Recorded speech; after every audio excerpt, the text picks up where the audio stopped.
Hey everyone, welcome to The Next Level, a podcast from the Team Performance Institute. Here we provide actionable insights on modern leadership and team development, driving higher levels of organizational performance and life empowerment. I'm your host, John Sanchez. Join me and my team as we take you on the journey to the next level. Hey everybody, and welcome to The Next Level. I am pumped to have with us today a teammate of many forms, Mark Greene. Mark, thank you for joining us today. Hey, thanks for having me on this morning, John. So I say Mark is a teammate in many forms, a teammate in the SEAL teams, although we never actually served together. I think we probably ran by each other a few times at the compound. Definitely ran past you in the compound. Yeah.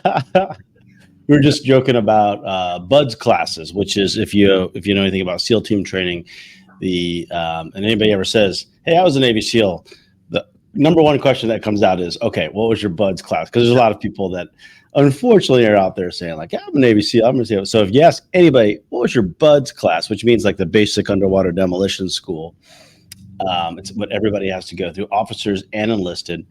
They'll immediately spit out a number. You never forget your BUDS class.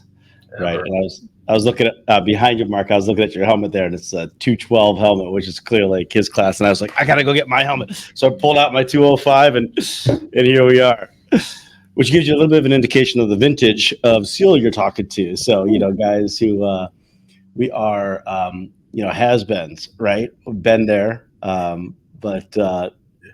we're old salts now, aren't we? Yeah, that's right. Let me tell you a little bit about Mark, and then we'll get into the story. Obviously, Navy SEAL. He just wrote a book. It's been out for a little while called Unsealed. I would highly recommend picking it up. He's a speaker for Team Performance Institute. So in full disclosure, he's got a really cool story that I think is very worthwhile to bring to the world.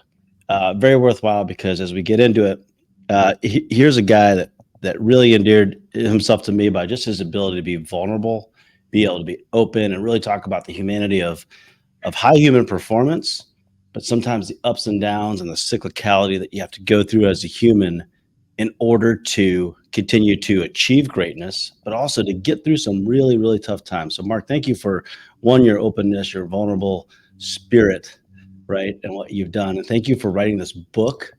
Thank you for being a friend and part of Team Performance Institute. Yeah, thanks for having me. And it's been a great experience so far, and I think it's just once momentum picks up on the book and with our speaking engagements, I think it's going to really touch a lot more lives in a meaningful way. So I'm really excited, and thanks for having me on this morning. Yep, well, I'm sure it will. I mean, every time I get to go out and give a speech, I really enjoy going out and giving putting the message out there. We often joke at Team Performance Institute, I go out to give a speech and I get like 2 more back. And people generally want to like see that type of a talk or the talk that I do, or I talk about real leadership. But I always say that's just like the flavor like that they've had. It's the menu that they've eaten. Once they get an idea of Mark Greene, they're gonna be like, oh, we want that guy coming out all the time. So that's gonna be fun. Let's start with you. Can we just go back in time? Let's get in the time machine for a second. And where did you grow up? Let's talk about kind of a little bit about your upbringing. You don't just start as this awesome. Well, you went through the SEAL teams as an enlisted. Then you became an officer. You had incredible experience. Now a football coach, like doing all this great things. Take us back to the beginning. Where were you born? Tell us a little bit about your family growing up. So I'm a 3rd generation military brat. So my dad was in the Air Force. So I was born in Anchorage, Alaska, and family's from Ohio, so we would bounce from Air Force Base back to Ohio, the Philippines back to Ohio. So I was really a Far East kid. And strangely enough, I got to visit all my houses I grew up in overseas throughout my naval career. No kidding. No kidding. Yeah. Holy cow. So did you live in the Philippines? I did. We were on Clark Air Force Base. Oh my goodness, man. That even ties us closer because that's where my dad was born, or he was, that's where he was he was starting doing some of his military training. My grandfather was a fighting Filipino in World War II. Mm-hmm. And my father was, Clark Air Force Base right there. Yeah. Right. Our maid was Norma. So great. That's so great. So were you born in Ohio? No, Anchorage, Alaska. So Oh, we're up I'm in sorry. I'm Elmendorf. sorry. Yeah. Okay. Yeah, Yeah. so we're up in Elmendorf, and then we bounced around the Far East until probably 1984, and then Okay. we just kind of settled into Ohio. And my dad retired in 1988, and a lot of the things that he instilled in me were through sports Yeah. because socioeconomically challenged. We were not paying for college, so it was, hey, play the sport, get a scholarship, and take care of school. So first time he sat me down right before practice, he said, hey, just so you know, Greens don't quit what we start. I love it. And I Love was it. thinking, it's like, yeah, Pop, yeah, whatever. So, but he pulls me back and got down on my level and said, once you start, you have a team now. If you're starting or if you're on the bench, this team relies on you. So once you make this commitment, you know, that's it. You're going to finish what you start.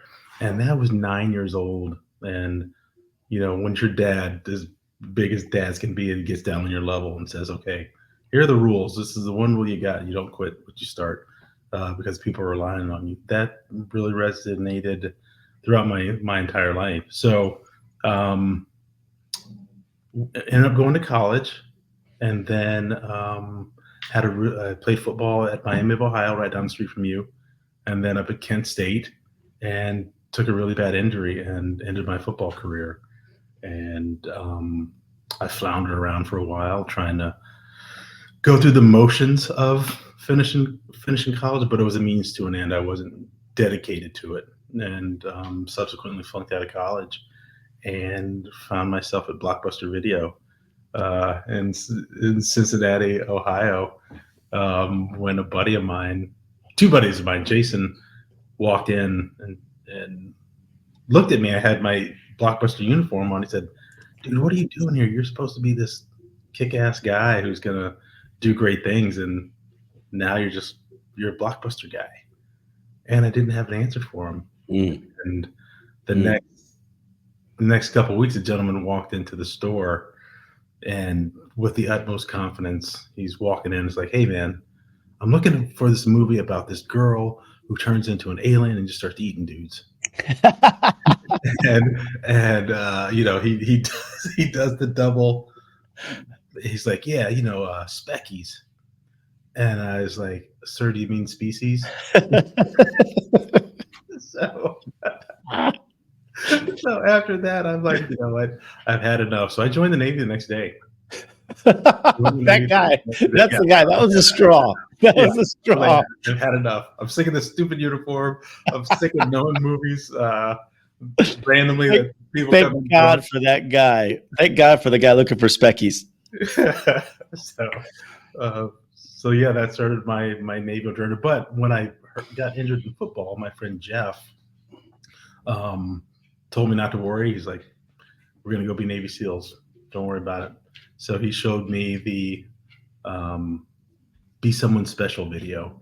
Nice. And it was absolutely captivating. And that switch that you had turned on, or whoever ends up being a team guy, whatever that switch is, it turned it on, and it was just insatiable. And it was everything was teams. How do I get prepared? The attrition rate was attractive. I was just like, okay, I'm going to be that guy who makes it. And so that was my journey, and that was back in '91. And but I put life happened. I put motivation came and went. But once that happened in Blockbuster, I'm like, okay, I'm 24 years old. If I don't go today, if I don't go now, then I'm never going, and I'm just going to be a guy who said they were going to be a SEAL one day. Yeah. Yep. Great for you. At 24 is a not old, but definitely one of the older guys, like deciding that they want to take that path. Mm-hmm. Really neat. I want to go back to something really cool that your dad told you, is like when Greene starts something, they don't quit. There's the flicker, right? There's the little like spark right there. Yeah. And then you go through life and you have all these really tough, clearly, first of all, Miami, Ohio, fantastic school. Love that school. Actually spent Friday there with my son, who's going to be going there. Yeah, he's an incoming, he's a rising freshman at Miami. So excited. and then to go to Kent State. But I love the idea around sports. And I just want to touch on this for a second. It's something that's been resonating with me recently is when we're parents now and we sign our kids up for sports, you don't sign your kid up at the age of 9 Mm-hmm. thinking, I want this kid to be a D1, wide receiver, with certain stats and all this stuff, or to get a full ride to college or anything. All that stuff is not even like in your mindset. You just want your kid to be a good team player, Right. like be a good guy, be a great girl, show up, show up, be accountable for your actions, know how to win, more importantly, know how to lose, know how to fail, know how to keep getting up time and time again. The greatest lessons of some of the best people I've been around are athletes who've really experienced some significant failure in their athletic career. And this is clearly like one of your experiences. Sports are just this perfect segue into falling on your face in life, right? Which we all do. Yeah. So I love that point, and thank your dad for for that moment. Thank God there was some guy who walked in looking for Speckies at Blockbuster, which is hilarious. I wish I could. I wish you had your Blockbuster uniform still. That would just be.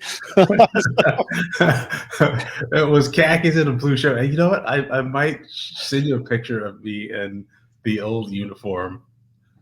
Do it, man. We'll put it in the podcast notes. People will go bananas for that. That's fantastic.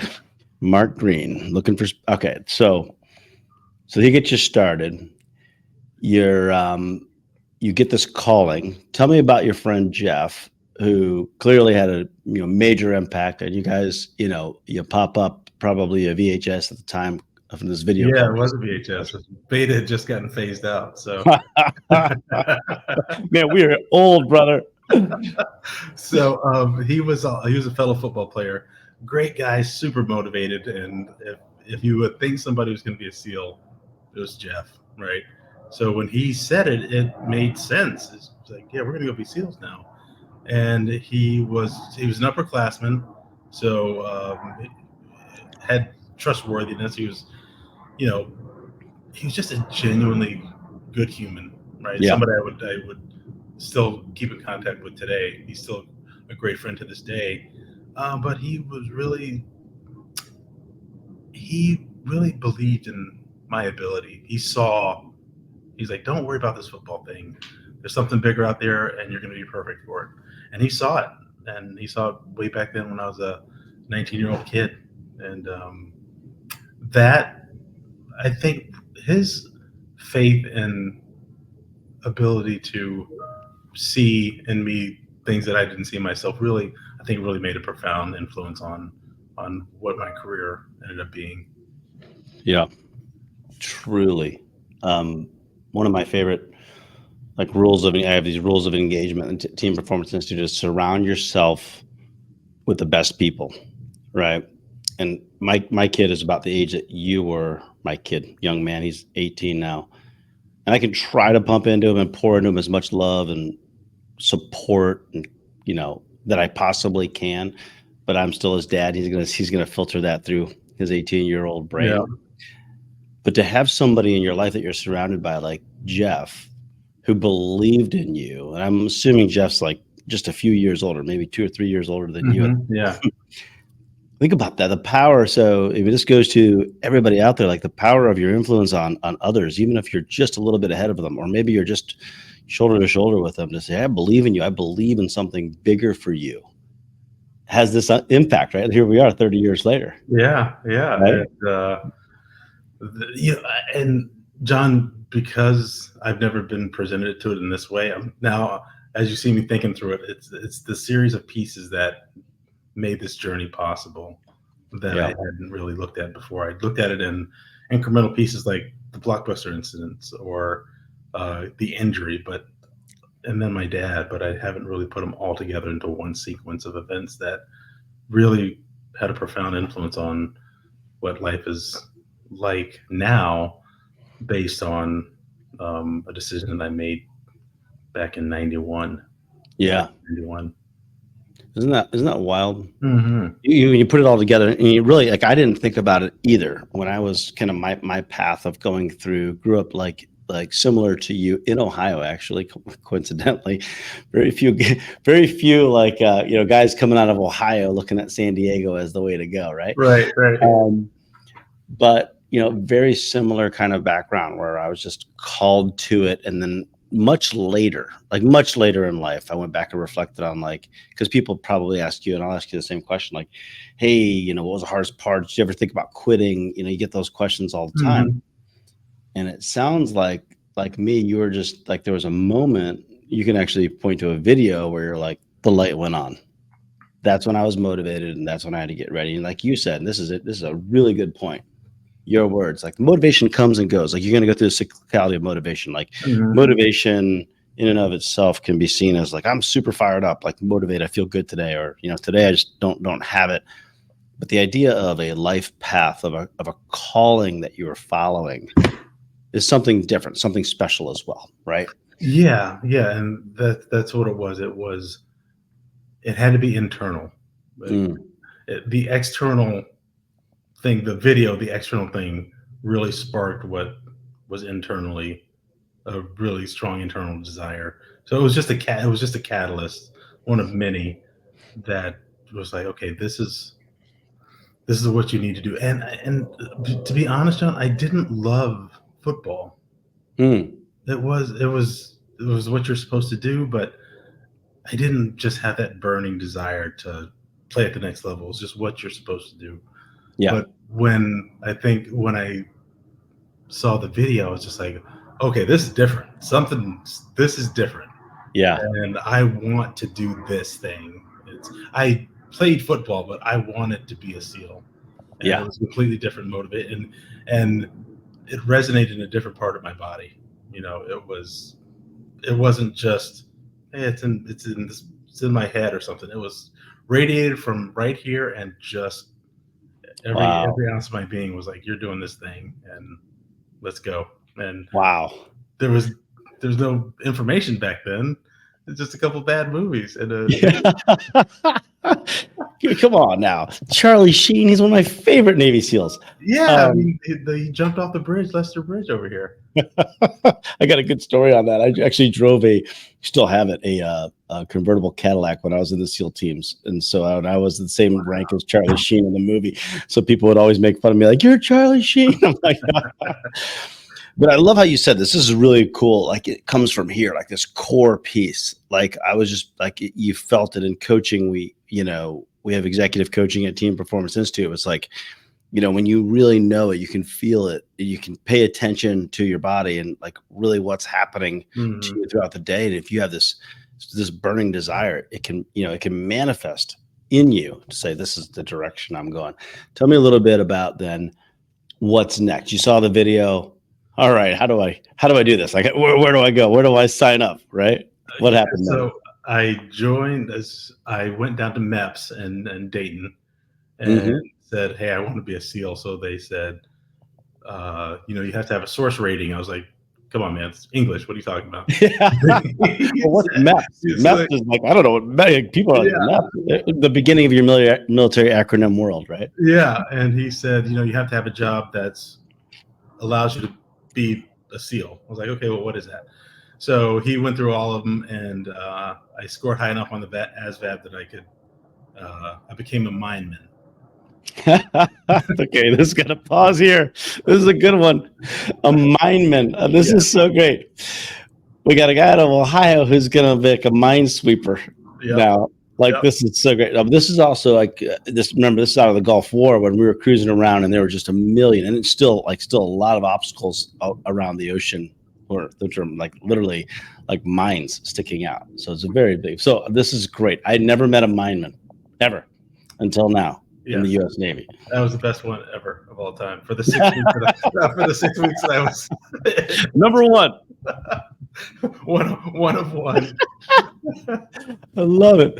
Okay, so they gave you mineman. Did you choose mineman, or did they just say, "Hey, we need this guy"? Well, it was I did not want to go on a ship deployment. So I was like, okay, find me something to where I'm not deploying. Yeah. He's like, funny you should ask. Linemen don't deploy. I was like, sign me up. So turns out that when I got to A school, they literally changed it to like, hey, beginning of next year, we're going to go on 6-month deployments. I was like, I didn't sign up for any of this. I didn't sign up for any of this. Did your recruiter lie to you, Mark? Because must be the first time. No, he didn't lie. At the time, they didn't deploy. Okay. Yeah. So, but then when I got there, they're like, "Hey, you guys are going to be the first class to deploy." I was like, "Whoa, whoa! What are you talking about? Navy? Not cool. What are you talking about?" So, oh my goodness. But I showed up at boot camp, and it's even though Navy boot camp's not challenging or too hard, it is a transition. You're by yourself and people are yelling at you and you have to get up. So, and just get indoctrinated into the military. Sure. And I think week 2, we saw the video again and we were going through Navy jobs, and Steve Brown was my instructor, who ended up being my neighbor, by the way. So he showed the video again, and John had just lit me up all over again. I was back in 1991 in Jeff's dorm room watching the video for the first time again. I was like, okay, yeah, we're doing this thing. So we scheduled the test, and I'm a big, strong kid, young man, and crushed the swim, push-ups, sit-ups, and then the pull-ups came. And I'd never done pull-ups before. You're kidding. No, I was like, no, they can't be that hard. So I bomb the pull-up portion. I think I did 2 or 3. It was ugly. How many did you have to do? Was it like 8 or 10? 8? Yeah. Okay. So we did, and I failed it, and I was like, holy, like I'm not ready to do the basics of being a SEAL. I can't even pass the entrance physical. And it was a come to Jesus moment. And I was like, okay, how much do you want this? And so I wanted it bad enough to where each night over the commodes over the toilets, they had a bar, and I would put a towel over the bar and I would just do pull-ups all night. And I had 4 weeks to get to 8, from 2 ugly ones to 8 good ones, to 8 perfect ones. And I was coming up on a hard deadline, and I could do 10, but that was in a vacuum and it was perfect conditions. I didn't do any of the rest of it. So, I did the math. I was like, this is going to be close. Yeah. So, next day shows up, I take a couple of days off and do the swim again. Time improves, push-ups improve, sit-ups improve. And then I come to the pull-ups, and down first 3, first 4, Olympic level. Yeah, perfect. Yeah, and then 5, I'm like, that didn't feel great. 6, 7, and 7 was ugly, and I thought I had one left, so I come up to 8, and my chin is at the bar right here. No. Yeah, and somebody says, "Hey, instructor," and Steve looks over for the smallest of a second, and in that time, I said, all right, morals be damned. All right. You either pull your chin up and pull yourself up and get that 8th pull-up, or you struggle where you are at 90% and not get it and not be a SEAL. So in that moment, I did my little chin up and then pulled myself up. And as I got up over the bar, Steve looks back, and the eye contact between he and I was, I know what just happened. I was like, and mine was like, I don't know what you're talking about.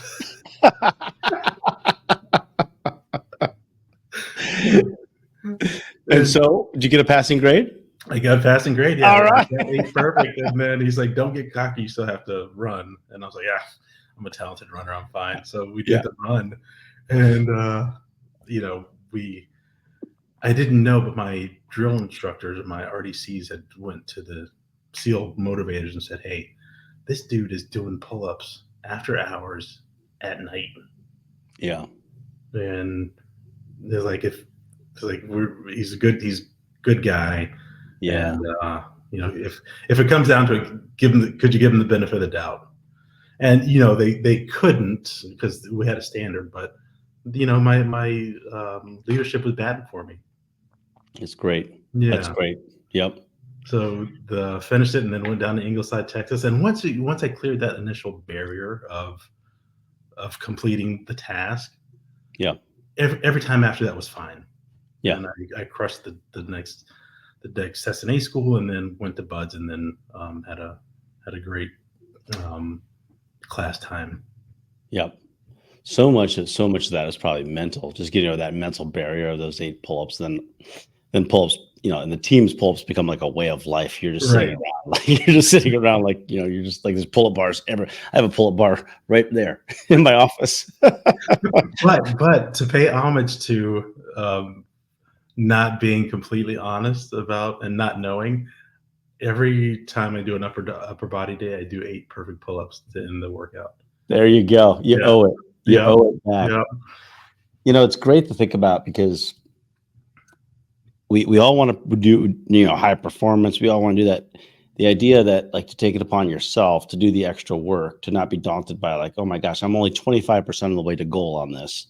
I'm gonna do things extra. I'm gonna, at night, like, by the way, boot camp is not a place where you can, like, you have all kinds of free time.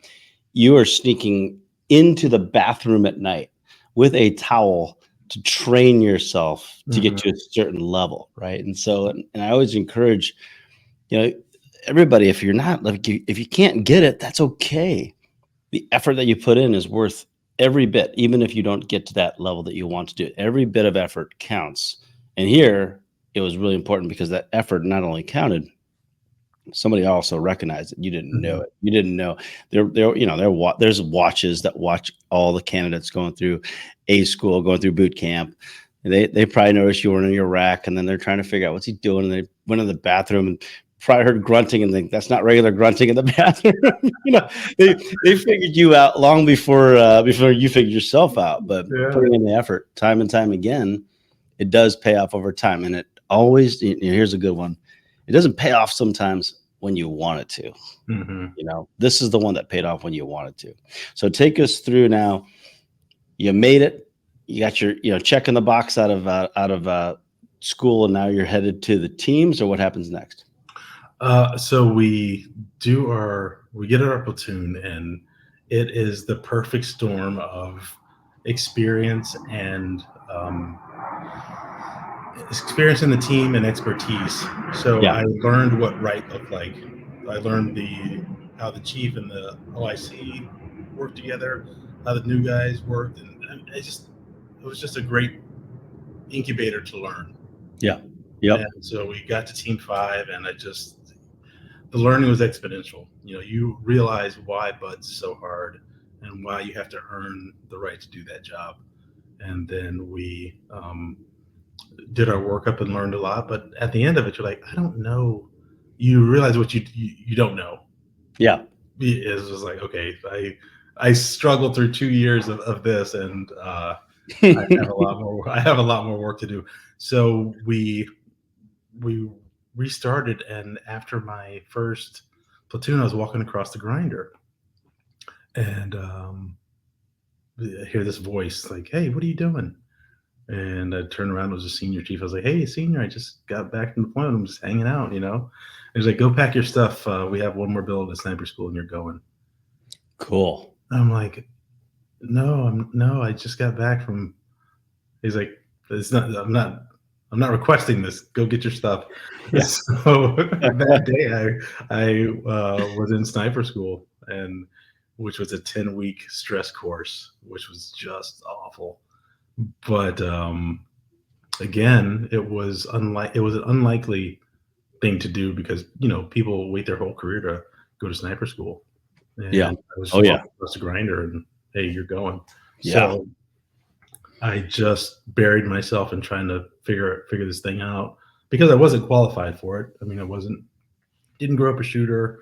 It wasn't my passion, but now that I was in this position, I really had to try to excel at it, and I just bugged the crap out of everybody. The instructors were like, just go to bed, stop asking questions. So, but that tenacity that I had to to develop to get through that course was really just another added bonus to the experience. And then we started up our second platoon, and the dynamics were different. And the talent was the same, just the dynamics were different.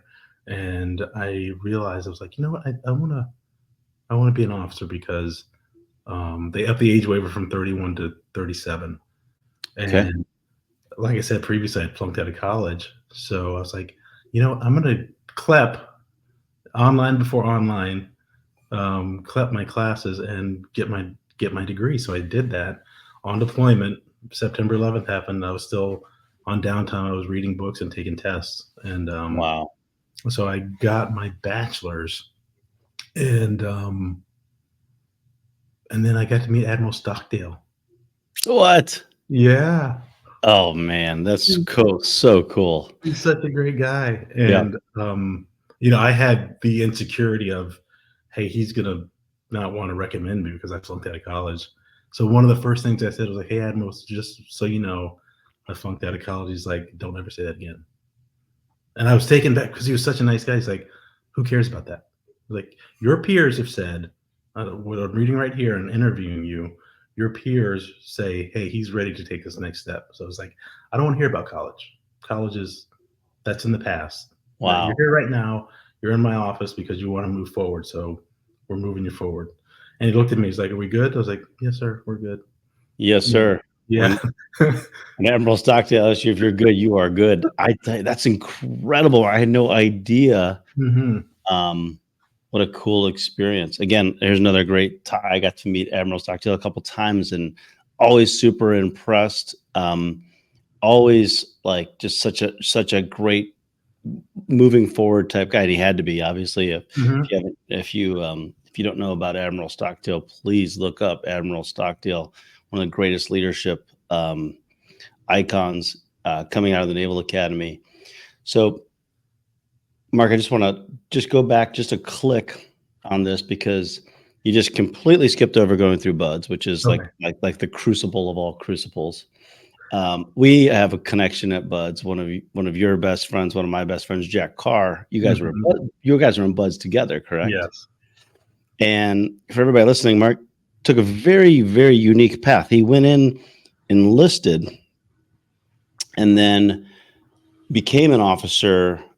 Not only being a Navy SEAL enlisted, you know, like that's a full-time job, obviously in and of itself, really hard, super accountable to your teammates, your platoon mates. You're really working your butt off. But on his spare time, then instead of going to the bathroom and doing pull-ups, now he's taking online courses to get his college degree to then become an officer. And Jack Carr had the same similar path, correct? Tell us a little bit about your BUDS experience. You don't have to spend all day on BUDS, but I just think it's such a phenomenal. Like everybody has their own BUDS story. What was BUDS like for you? You know, was it just like a blur? Or what was it like? It was not as hard as I thought it would be day to day, but cumulatively it was 10 times harder than I thought it was going to be. Yeah. And so I show up in January, not knowing what I don't know, and didn't know the Pacific Ocean in January was 15 degrees. But I got there, and once I showed up at the center, once I crossed that quarterdeck, I was there. So the quitting thing was not an option. Showed up, was like, okay, now you're at the center. Quitting's not an option. So they put us in front of the pit where they have all the horrific injuries pop up. And I'm like, what in the world is going on here? I mean, nobody's graduating. You know, people have these horrific injuries. And then I class up for the first time a couple weeks later and go to PTRR. And Instructor Hammond was like, all right, Greene, go get wet. And I'm just like, all right, I'm in my greens. I'm actually here now. So I jump in the water, took my breath away, pins and needles all over the place. And I was like, what just happened? And the kid next to me said, hey, Mark, I hope you make it. And good luck, man. And he quit on the spot.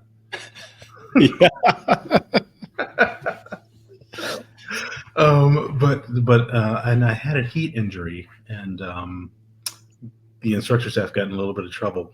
But one of the instructors like, okay, you have to be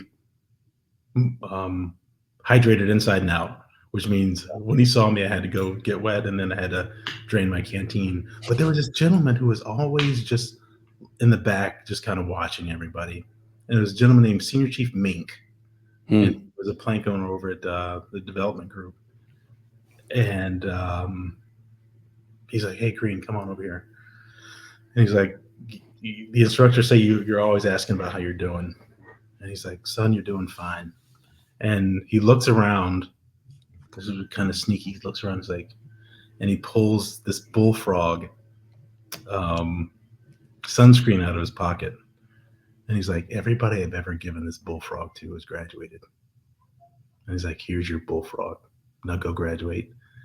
And from that moment, I was just like, "Okay, I got this." Yeah. Because I was like, "Yeah, I'm good. I've been blessed." Yeah." But at the time, I realized that I was trying to. I broke buds down into chunks that I can manage. So instead of looking at it as a 6-month ordeal, it was day to day, and then after a while, it was, "Hey, I'm getting hungry," because they got to feed you every 4 hours. Yeah. Then I'm like, "Well, I can do this for another couple of hours," and then once my stomach starts growling, it's almost over. So then after that, it was like, okay, so physically I can do it, mentally I can do it, and I have the instructor staff who's confident in my ability. So then what am I doing? Well, I'm just working out in San Diego with my buddies on the beach, and that's what Buzz became. It was because not the mystery or mystique was taken out of it, but I had cracked the code in ways that I learned. Yeah. Yep. Wonderful. Again, it goes right back to all the stuff that you had. And I think something that everybody asks, like, what's the magic bullet? How do you get through? How do you get, I don't know, how many guys did you start with in your training class? Then how many of you guys actually finished? We started with 166. Mm-hmm. We had 18 originals graduate in 212. And then I think it's 12 stragglers over the next 3 classes. So yeah, I'd say about 30 guys. Yeah. Total made it. Yep. 18 originals. Mm-hmm. Were you a first time? Oh, I was an original. I wasn't a first time every time though. Okay. But you were an original. Oh yeah. Oh yeah. See, this is when it gets really funny with SEALs. Like we are first time every time. We're original. being an original is a big deal. Like you started with your class, you finished with your class. Right. That's pretty cool. And 166 to 18, my class went from 140 to 14 originals. And like you, we had, many people filtered through due to injury that made it through after that. But everybody wants to know, like, the magic bullet, like what's the difference between those that made it and those that didn't. I'd be interested in your answer. My thoughts as listening to you, and then my own experiences. You made up your mind before you got there. Like you walked across the compound, in the compound, by the way, is only 2 signs. There's one that says, easy days yesterday. The other sign says, be someone special, which is the movie that you watched, right? So there's this young Mark Greene walking through like, I'm never quitting. I'm just curious to know what your thought or philosophy is on those who make it and those who don't. What's the defining factors there? I think a lot of it is the decision was made before getting there. Like quitting wasn't quite an option. And it was the guys who made it, we could figure out a way to accentuate each other's weaknesses. So if Jonas was having a bad day, it wasn't even spoken. He's like, "Hey, Jonas, you need some help today?" Or, "Sean, do you need some help today?" We just all had this camaraderie and this connection that, hey, something about you I know is not going to quit, so let's all band together. So it was just this ragtag band of guys who knew we weren't going to quit. We complained like everybody else, but the thought of quitting I never even thought about it. Yeah. Now it sucked. This really sucks came up a lot, but as far as this is so bad that I can't make it, never crossed my mind. And I think that was one of the things that brought us all together. Is there's a sense of pride that we'd never thought about quitting. Yeah. I felt the same way. I don't think I could let some people down. Like the guys that were around you, maybe your Jeffs. I had one of those guys in my life. Mhm. Um, and I also had the same experience and oftentimes I tell people when you're going through tough times, just break it down, right? Like it's just, go meal to meal. So I said that, they're going to feed you. They're going to feed you every 4 hours. Mhm. Some people out there don't get fed. Some people aren't going to eat today in America, right? And Right. they're just struggling through. But if you can just break it down, in increments to make it a little easier, that turns into I can make it through the day. And like you said, and I had the exact same experience. People ask me all the time, what was the hardest part? And you can always point at like a certain week, like Hell Week is super hard, or pool comp is a certain hard week. Mhm. Being out the island's tough. But I just said, man, it was like the longest 6 months of my life. Like it was just every day was a grind. I remember just like I'm 10 days out from graduating. We're still on the island, and I'm just like, would you just? I mean, I felt like telling the instructors, would you just stop? It's this game Right. is so stupid. Like Yeah.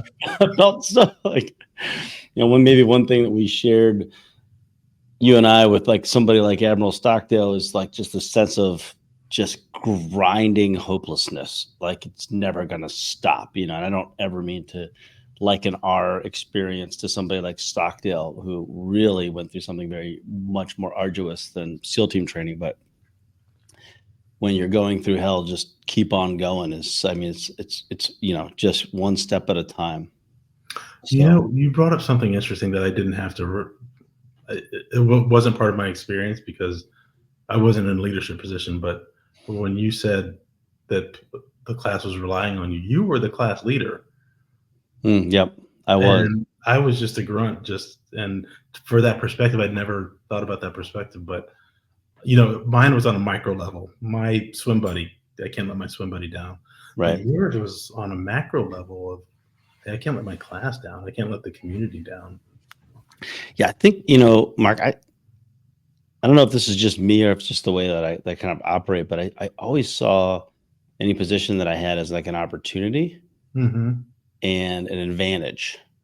So I had a very unique experience. I was the only officer from what you call in the teams week one, day one. So I showed up in 140 dudes, and I'm the only O, and no O ever rolled in to our class. So I stayed the only O for all all of training and graduated as the only officer in my class, which is like extremely unique. And people look at like, oh my gosh. And yes, there was a massive target on this helmet right here. I mean, Uh-huh. I might as well just put a big old freaking like, bullseye.